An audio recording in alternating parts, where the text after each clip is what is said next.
कहानी है गरीब पर ठंड का कहर। शहर में कड़ाके की सर्दी पड़ रही थी। शाम के समय विपुल, एक अमीर और घमंडी लड़का, अपने दोस्तों के साथ सिनेमा हॉल से बाहर निकलता है। वो महंगे ओवरकोट में लिपटा हुआ था। बाहर उसे एक बूढ़ा मोची, रामेश्वर काका, जूते पॉलिश करते हुए दिखता है। विपुल मोची से अपने जूते पॉलिश करवाता है और उस पर अपनी अमीरी का रौब झाड़ता है। वो बूढ़े रामेश्वर काका को गरीबी के लिए ताना मारता है। तुम लोग जितना मर्जी कमा लो, रहोगे भिखारी ही। ठंड लगती रहेगी पर अपने लिए एक स्वेटर नहीं खरीदोगे। यही फटी चादर लपेटे फुटपाथ पर पड़े रहते हो। पॉलिश के पैसे भी कम देकर विपुल उन्हें अपमानित करके वहां से चला जाता है। रामेश्वर काका चुपचाप पैसे रख लेते हैं क्योंकि उन्हें अपने परिवार का गुजारा करना था। रामेश्वर काका का पोता किशन एक होनहार छात्र था जिसे अपनी मेहनत से एक अच्छे कॉलेज में दाखिला मिला था। विपुल भी उसी कॉलेज में पढ़ता था। एक दिन विपुल की कॉफी गलती से किशन पर गिर जाती है। किशन को विपुल की गरीबी देखकर मजाक सूझता है। वो किशन के फटे हुए स्वेटर का मजाक उड़ाता है और कहता है, शायद इसने कभी ओवरकोट तो क्या, एक ढंग का स्वेटर भी नहीं पहना होगा।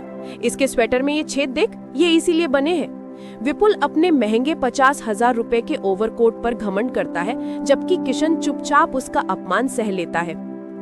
एक दिन किशन देखता है कि विपुल एक गरीब अमरूद वाले ठेले वाले की पिटाई कर रहा है क्योंकि उसका ठेला विपुल की गाड़ी के आगे आ गया था।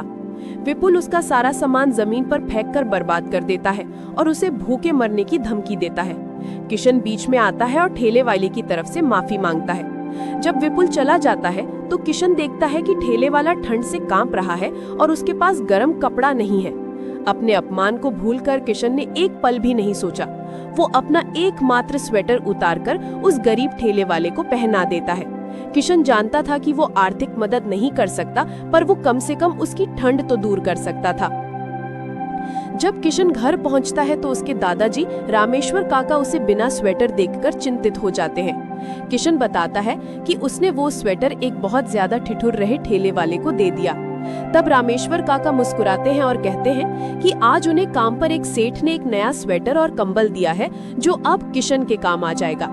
नरेटर बताता है कि ये सिर्फ एक इत्तेफाक नहीं था, किशन की निस्वार्थ मदद का फल भगवान ने उसे सेठ के रूप में दिया था।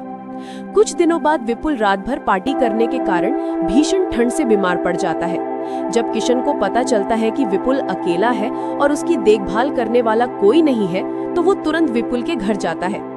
किशन उसी लड़के की सेवा करता है जिसने उसका और उसके दादाजी का अपमान किया था। वो विपुल के लिए तुलसी अदरक की चाय बनाता है और उसकी देखभाल करता है। किशन का ये प्रेम भरा बर्ताव देखकर विपुल को बहुत शर्मिंदगी महसूस होती है। जब विपुल ठीक होता है तो किशन उसे अपने दादाजी से मिलवाने घर ले जाता है।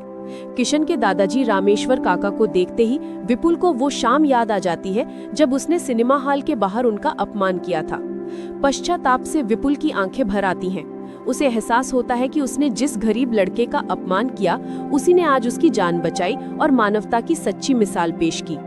ये कहानी हमें सिखाती है कि सच्ची दौलत दया है। अमीरी महंगे कपड़ों या हीटर में नहीं, बल्कि दूसरे की जरूरत को समझने और उसकी मदद करने में है।